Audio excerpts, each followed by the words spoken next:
A CEO answers a hospital emergency, then learns his ex is giving birth. Hello everyone.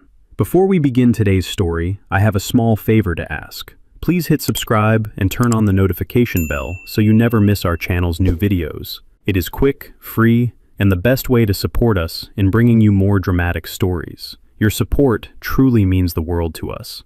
Where are you watching from right now? Drop your city or country in the comments below. Thank you very much. Now, let us return to our main character.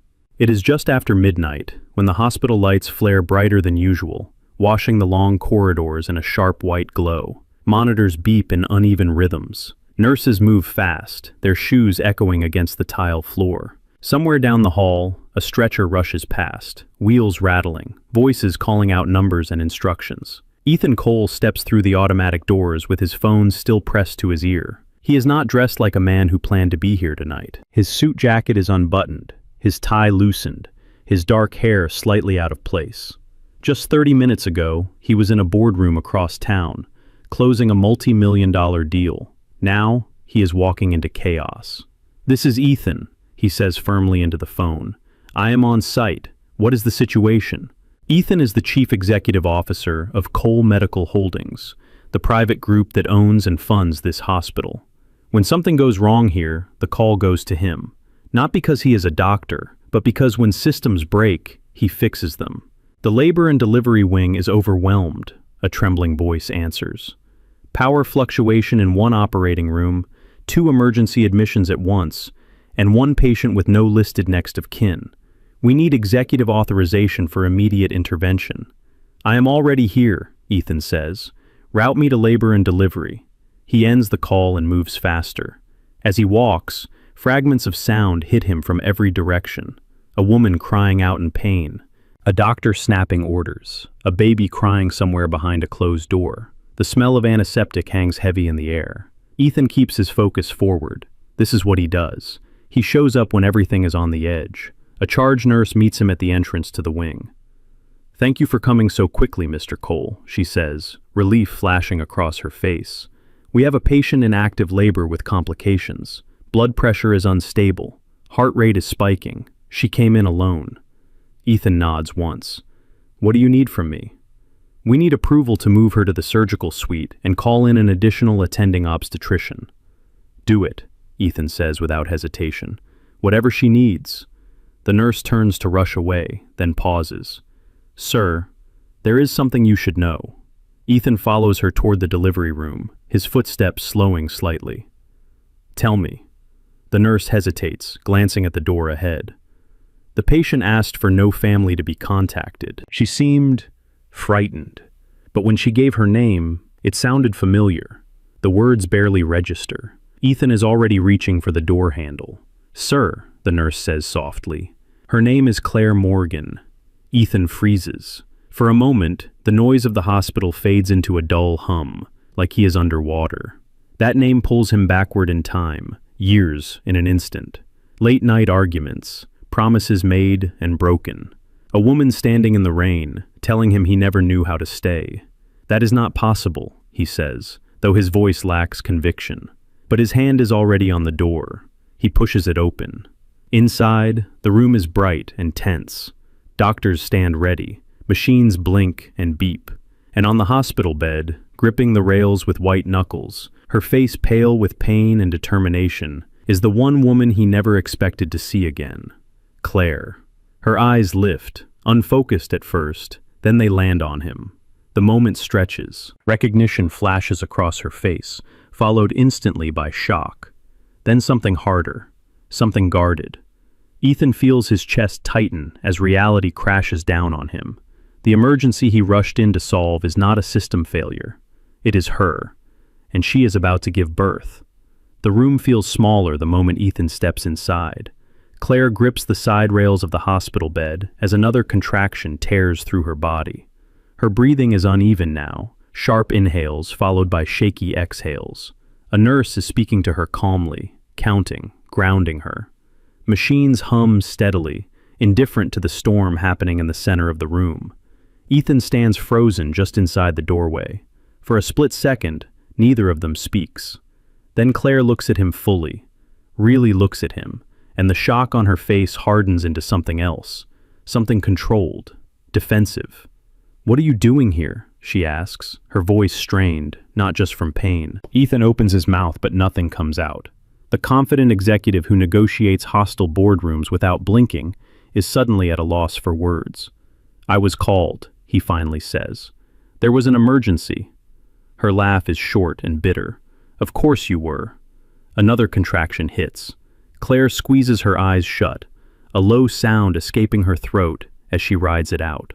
The nurse steps closer, adjusting the monitor, murmuring encouragement.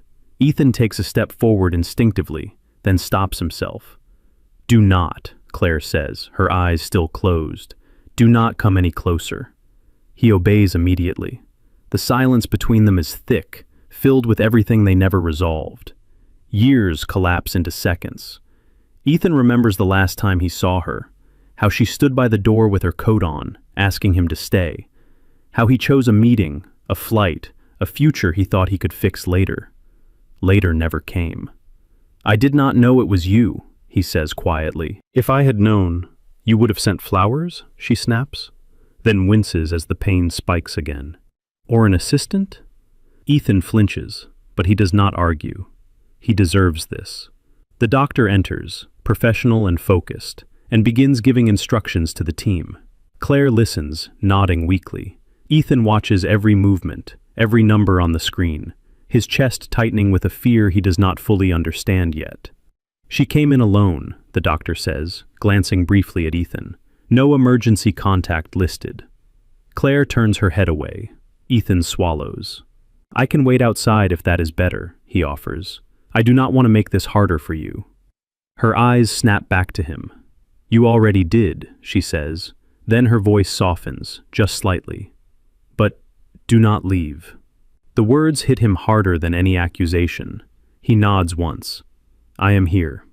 Minutes stretch. The contractions come closer together.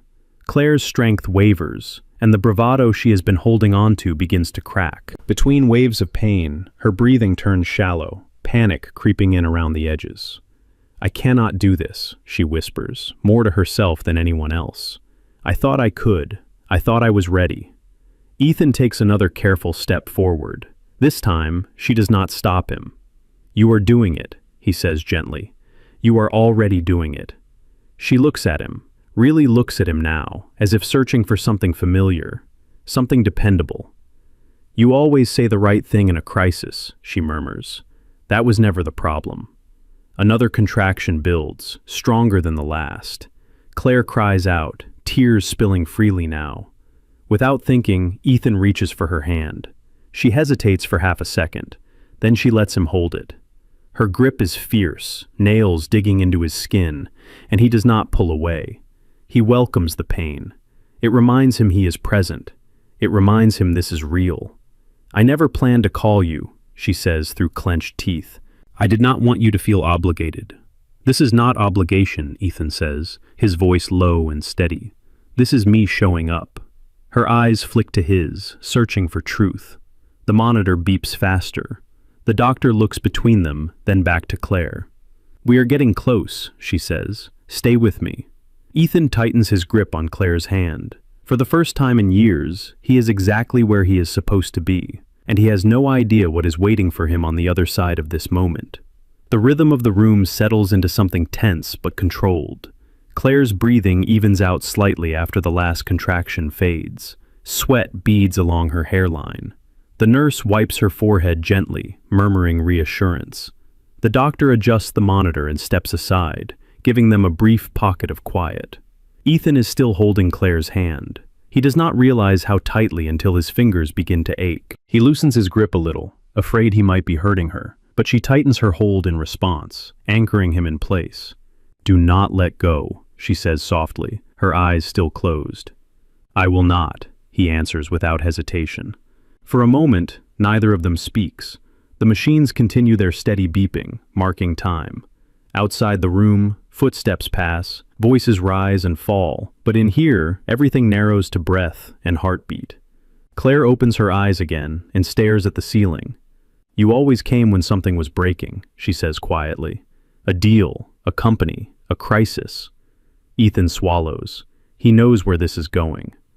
But when it was me, she continues, you were always somewhere else. Her words are not sharp. They are tired, worn smooth by years of repetition in her own mind. I thought I could balance everything, Ethan says. I thought if I just fixed enough problems, there would be time later. I did not understand that later is not promised. She lets out a weak breath that might almost be a laugh. I told you that. I know, he says. I hear it now. Another contraction begins to build, slower this time but deeper. Claire's fingers tense around his. Her jaw tightens as she rides it, her body curling inward. Ethan leans closer, instinctively lowering his voice. Look at me, he says gently. Focus here. Breathe with me. She does, surprising them both. Inhale, exhale. When it passes, she slumps back against the pillows, exhausted. I did not put anyone down as emergency contact, she says suddenly, her voice barely above a whisper. I did not want to explain. I did not want questions. I wanted this to be mine. Ethan nods slowly. He glances at the clipboard hanging at the foot of the bed. The blank space where a name should be is visible even from here. I saw that, he admits. Her eyes flicker toward it, then away. I was afraid, she says, not of the birth, of everything after. Ethan says nothing, but something shifts inside him. The boardrooms, the power, the distance he once thought protected him, all feel useless in this room. A nurse steps closer. We need to prepare for the next phase, she says calmly. Things may move quickly. Claire nods, panic flashing briefly in her eyes before she steels herself again. Ethan feels a familiar urge rise up, the instinct to take control, to issue orders, to fix. Instead, he stays still. What do you need? He asks Claire, quietly, sincerely. She turns her head toward him, studying his face like she is seeing it for the first time in years. Stay, she says. Just stay. I am here, he repeats. Another contraction hits, stronger than before. Claire cries out, her grip tightening painfully. Ethan braces himself, grounding his feet, letting her pain transfer into him in the only way he can share it. Between gasps, she whispers, I told myself you would never choose this. Ethan leans closer, his forehead nearly touching hers. I am choosing it now, he says. Not because I have to, because I want to. Her eyes glisten, but she does not look away. The monitor speeds up again. The doctor steps back into position, voice firm but encouraging. Claire, listen to me. You are doing great. We are going to need you to push when I say. Claire nods, fear and determination mixing in her expression.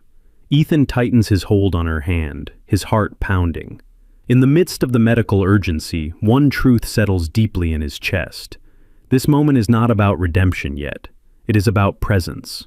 And for the first time, Ethan Cole does not run from it. The room changes the moment the alarms begin to sound. Not loud, not chaotic, just different enough that everyone feels it. The steady beeping of the monitor sharpens, the rhythm turning irregular. The nurse's calm expression tightens as she looks at the screen, then at Claire. Doctor, she says quietly. The doctor steps closer, eyes scanning the readings. Blood pressure is dropping, she says. Claire, stay with me. Keep breathing. Claire nods, but her face has gone pale. Sweat clings to her skin. Another contraction hits, and this one steals the air from her lungs. Her fingers clamp down on Ethan's hand so hard it sends a jolt of pain up his arm. Something is wrong, Claire gasps.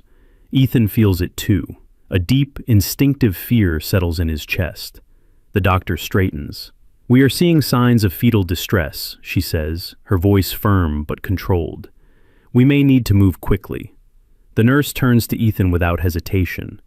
She has no emergency contact listed. Are you family? The question hangs in the air. Ethan opens his mouth, then closes it again.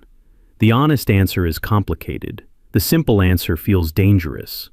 Before he can respond, Claire turns her head toward him, eyes wide and searching. He is someone I trust, she says, forcing the words out between breaths. The doctor nods once. That is enough. She turns back to the team. Prepare for escalation. I want surgical on standby. The room erupts into motion. Equipment is adjusted. A tray is rolled closer. The tension tightens like a drawn wire. Ethan stands there, heart pounding, as the reality of the situation crashes over him. This is no longer a moment he can observe from the edge. This is a moment that demands choice. The doctor looks at him again. "We may need consent for emergency intervention if her condition worsens," she says. "Are you able to make that call if she cannot?" Ethan does not hesitate. "Yes," he says, "I am." Claire hears him. Her eyes meet his, fear flickering beneath the pain. "You do not have to," she whispers. "This is not your responsibility." Ethan leans closer, lowering his voice so only she can hear. "This is not about responsibility," he says. "This is about you and the baby. I am here because I choose to be." Another wave of pain surges through her, stronger than before. She cries out, her body tensing, and the monitor responds with sharp, urgent beeps. "Claire," the doctor says, "I need you to focus. Listen to my voice." The nurse adjusts the intravenous line. Blood pressure is continuing to fall. Ethan feels helpless in a way he has never known. There is no deal to renegotiate, no lever to pull. All he can do is stay exactly where he is. Claire's breathing becomes erratic. Tears spill down her temples, soaking into the pillow beneath her head. "I am scared," she admits, her voice breaking. Ethan tightens his grip on her hand, grounding both of them. "I know," he says, "but you are not alone. Look at me. I am right here." She forces her eyes open and locks onto his face. "Do not leave," she says again. "I am not going anywhere," he promises. The doctor glances between them, then back to the monitors. "All right," she says. "Claire, when the next contraction comes, I need you to push. We are going to do this together." The next contraction hits hard and fast. Claire screams, the sound raw and unfiltered. Ethan braces himself, holding her hand, letting her anchor herself to him. The room is fully focused now. Every person knows their role. The tension is sharp, controlled, purposeful. Ethan's mind races, but one thought cuts through everything else. This is the moment he never showed up for before. This is the moment he cannot afford to fail again. As the doctor gives instructions and the nurses move in perfect coordination, Ethan stays exactly where he is, his presence steady, his voice calm, his hand locked with hers. Whatever happens next, he will face it with her, not as a chief executive officer, not as the man who always left, but as the man who finally stayed. The moment stretches, suspended between fear and hope.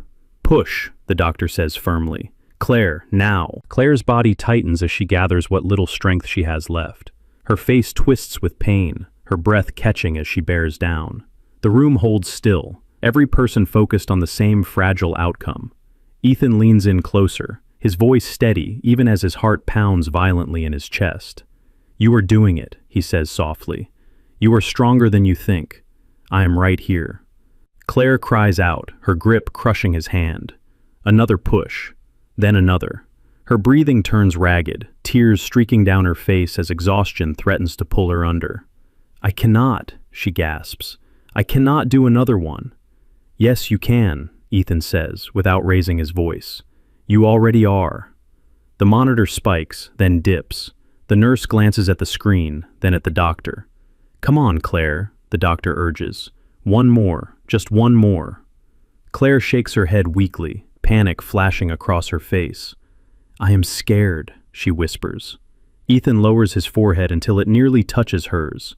"So am I," he admits, "but we will be scared together." She looks at him, truly looks at him, as if anchoring herself to the sound of his voice.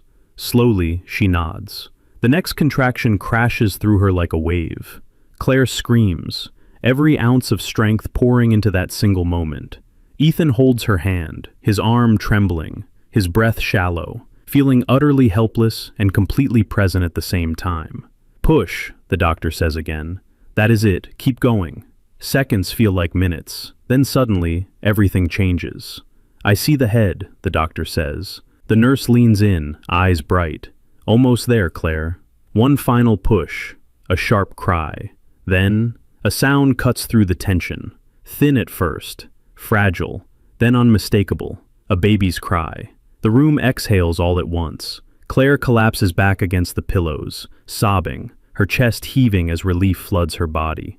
The doctor moves quickly, hands practiced and sure, lifting the tiny, wriggling form into view. "We have a baby," she announces.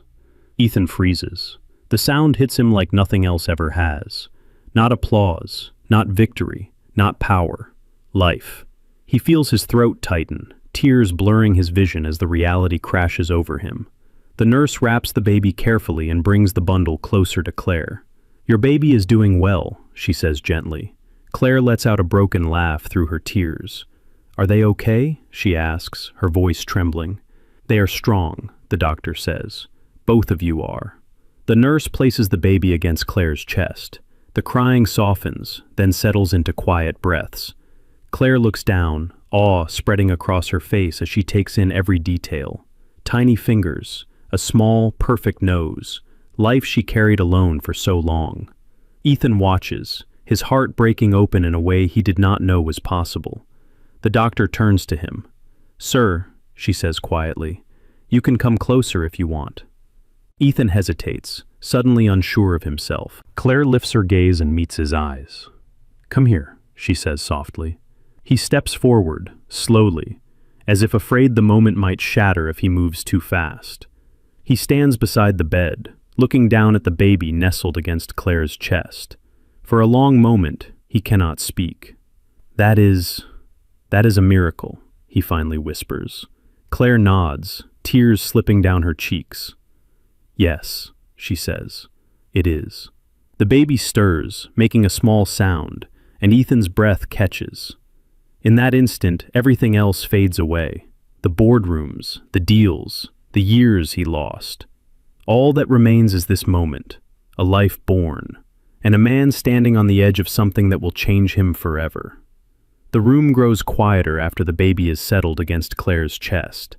The urgency fades, replaced by something fragile and sacred. The nurses move with softer steps now, adjusting blankets, checking vitals, lowering their voices as if afraid to disturb the peace that has finally arrived. Claire exhales slowly, her body trembling from exhaustion. The pain is still there, but it has shifted, dulled by relief and disbelief. Ethan remains beside the bed, his hands hanging uselessly at his sides. He does not know where to put them. He does not know where he belongs in this moment. The baby lets out a small sound, then settles again. Claire watches the tiny rise and fall of that chest, tears streaming silently down her face. "I was not supposed to let you see this," she says at last. Ethan looks at her. "Why?" She swallows. Her throat tightens. "Because this was the part of my life I built without you." He nods slowly, accepting the weight of her words. "I did not want to come back to you with questions," she continues, "or expectations, or a child you might feel forced to acknowledge." Ethan's chest tightens painfully. "Claire," she lifts a trembling hand, stopping him. "Let me finish." He does. "When I found out I was pregnant, you were already gone," she says. "Another city, another deal, another promise of later. And I realized something." Her voice shakes, but she does not look away. "If I told you, you would come back out of responsibility, not because you chose us." Ethan closes his eyes briefly. The truth lands with brutal clarity. "You deserved more than that," Claire says. "So did the baby." Silence stretches between them. Ethan opens his eyes again. "And now?" he asks quietly. She looks down at the baby, then back at him. "Now you are here," she says, "and I did not plan for that." He nods. "Neither did I." Another nurse steps in, checking the baby's vitals one last time before smiling. "Everything looks good," she says. "You both did great." As the nurse leaves, the room feels even more intimate. Claire shifts slightly, wincing. Ethan moves instinctively, steadying her pillow without touching her skin. "You do not have to do that," she says softly. "I know," he replies. "I want to." She studies his face. "Do you remember what you said the last time we talked?" He thinks for a moment, then shakes his head. "I am afraid I remember too many things from that night."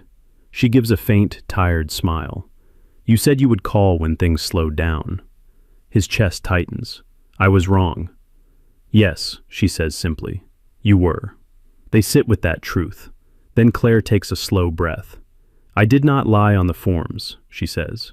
I did not put a name because I did not want to explain. Ethan glances at the bassinet beside the bed, at the tiny bracelet already secured around the baby's wrist. Is there something I should know? He asks carefully. Claire meets his gaze, her eyes shining. There is something you deserve to hear, she says. Ethan's heart begins to race, louder now than any monitor. The baby is yours, Claire says quietly. There was never anyone else. The words hang in the air. Ethan feels the world tilt. He grips the edge of the bed, steadying himself as the truth settles deep in his chest. Fear, awe, regret, love. Everything collides at once. You are sure? He asks, his voice barely above a whisper. Claire nods. I have always been sure. He exhales shakily, tears finally breaking free. I missed everything, he says. You missed a lot, she agrees gently. But you are here now.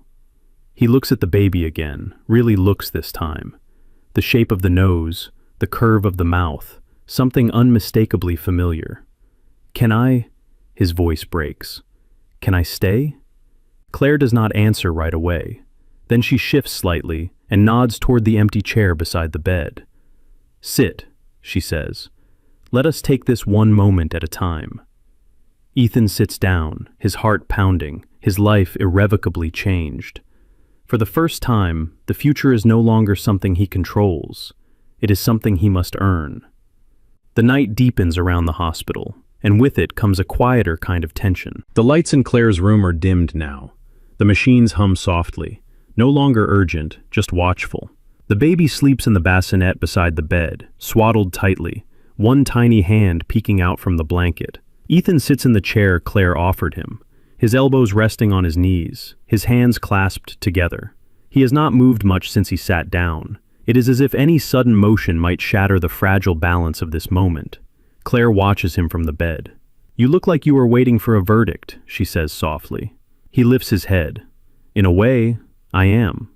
She studies his face, then looks toward the baby. This is not a courtroom, she says. No one is on trial. Ethan exhales slowly. It feels like one inside my head. He stands and walks toward the window, stopping just short of the glass. The city lights glow outside, distant and indifferent. For years, that view meant success to him. Control, direction. Tonight, it feels small. I have built my entire life on being decisive, he says, his back still turned to her. I make choices quickly. I live with the consequences later. Claire remains quiet, letting him speak. But this, he continues, his voice tightening, this is different. I cannot fix what I missed. I cannot negotiate time. He turns back to her. I do not know how to step into this without hurting you again. Claire's expression softens, but her guard does not drop completely. You already hurt me, she says gently. The question is whether you are willing to stop running from that. Ethan nods. I am. She raises an eyebrow. That is easy to say in a hospital room. I know, he replies, which is why I am not asking for forgiveness. I am asking for honesty. She waits. I want to be part of the baby's life, he says carefully. Not because I am the father on paper, but because I want to learn how to be present, even when it is uncomfortable, even when I am afraid. Claire looks away toward the bassinet. You do not get to decide that alone, she says. I know, Ethan replies immediately. That is why I am here, not to claim anything, but to show you I am willing to do the work. The baby stirs slightly, making a small sound. Claire's attention shifts instantly, her hand reaching out instinctively toward the bassinet. The baby settles again. You miss the hardest parts, she says quietly. The sickness, the fear, the nights I sat awake wondering how I would do this alone. Ethan's chest tightens. I know. You did not hear the first heartbeat, she continues. You were not there when I almost panicked during the first ultrasound. I know, he repeats, his voice thick. She finally looks at him again. So you need to understand something. If you stay, you do not get to disappear again when things become inconvenient. He meets her gaze. I will not. Claire does not respond right away. She watches him closely, as if searching for cracks, for old habits. "What about your life?" she asks. "Your company, your travel, your control." Ethan lets out a quiet breath. "I built all of that believing it would give me purpose. Tonight showed me how empty that belief was." He takes a step closer, stopping at the foot of the bed. "If I stay, it will be because this matters more." Claire absorbs his words, her expression unreadable. "This is not about us," she says slowly. "At least not yet." "I understand," Ethan says. "This is about earning trust, one day at a time." The room grows still again. Finally, Claire nods once. "You can stay tonight," she says. "That is all I can offer right now." Ethan's shoulders sag with relief he did not realize he was holding. "That is enough," he says quietly.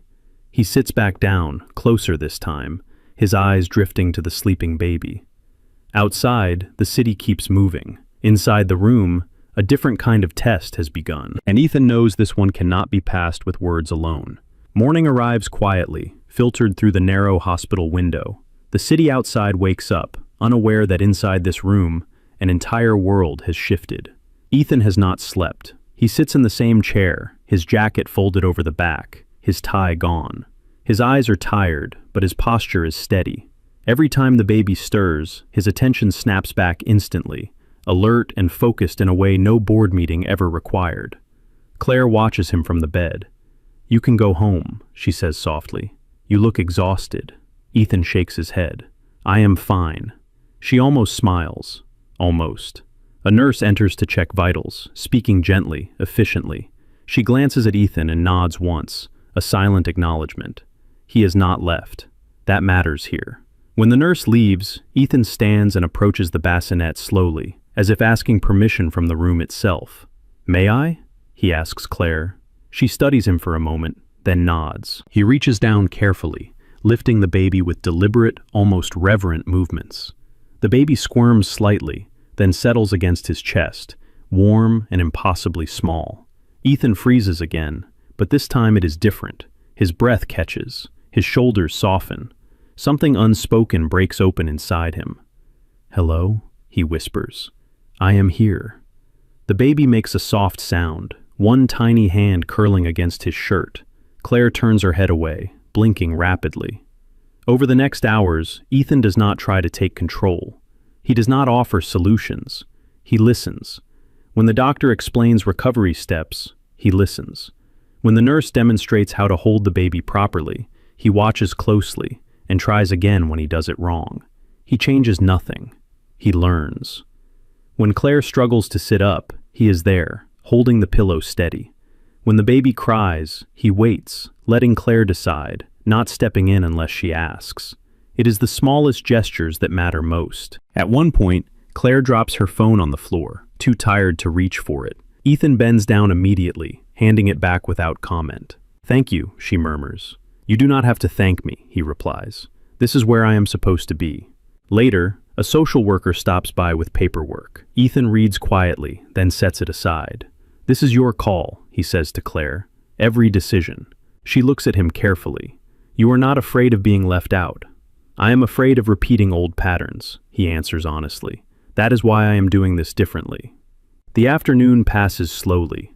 Claire sleeps in short intervals. Ethan remains nearby, sometimes holding the baby, sometimes simply watching. There is no grand apology, no dramatic promise, just consistency. As evening approaches, Claire wakes to find Ethan still there, rocking the baby gently by the window. "You are still here," she says. He turns, surprised by the weight of her words. "I said I would stay." She studies him, searching for the man she loved and the man who hurt her. What she sees instead is someone quieter, more careful. "This does not fix everything," she says. "I know," Ethan replies. "I am not here to fix. I am here to learn." She nods slowly. For the first time, the tension in her shoulders eases. Outside, the sun begins to set, casting warm light across the room. Inside, healing does not arrive all at once. It arrives in small, deliberate choices. And for the first time, Ethan chooses the moment over the future, presence over power. It is not redemption yet, but it is the beginning. The hospital room feels different on the third morning. The sharp edges of urgency are gone, replaced by soft routines and quiet rhythms. The machines have been disconnected. The door is left slightly open. Sunlight spills across the floor in a warm, forgiving glow. Claire sits upright now, a blanket around her shoulders, her color slowly returning. The baby sleeps peacefully in her arms, breathing slow and even. Ethan stands nearby, carefully folding a tiny blanket, with more focus than he ever gave a financial report.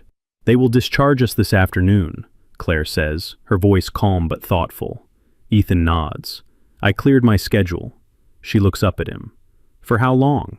He meets her gaze without hesitation. "As long as you will allow." She studies his face, searching for ambition, urgency, an escape route. She finds none. The nurse returns briefly with final instructions, smiling as she watches the scene before her. "You both did well," she says warmly. Then she leaves them alone. Silence settles again, comfortable now. Claire adjusts the baby gently, then looks at Ethan. "I am going home with my sister," she says. "I need support, stability."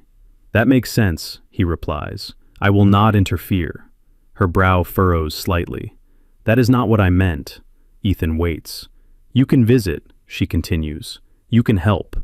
But we will set boundaries." He nods. "Whatever you need." She exhales, tension leaving her shoulders. "I never wanted a perfect life," she says quietly. "I wanted someone who would stay when things were hard."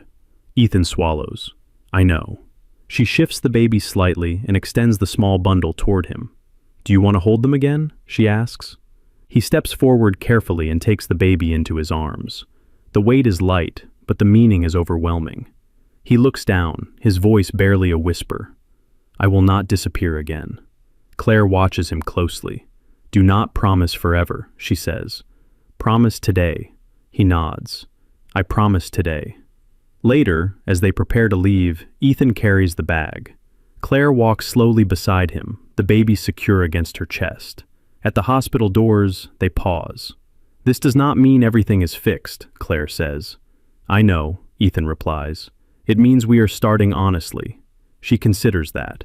Then she nods. Outside, the city feels louder, brighter. Life continues as it always has, but for Ethan, something fundamental has shifted. He does not rush ahead, he walks beside them. As they reach the car, Claire stops and looks at him once more. "This will take time," she says. "I am not in a hurry anymore," he answers. She opens the car door. Ethan watches them settle inside, his heart full and unsteady. For the first time in his life, success does not look like expansion. It looks like presence. As the car pulls away, Ethan does not feel left behind. He feels invited, and this time, he knows exactly where he belongs.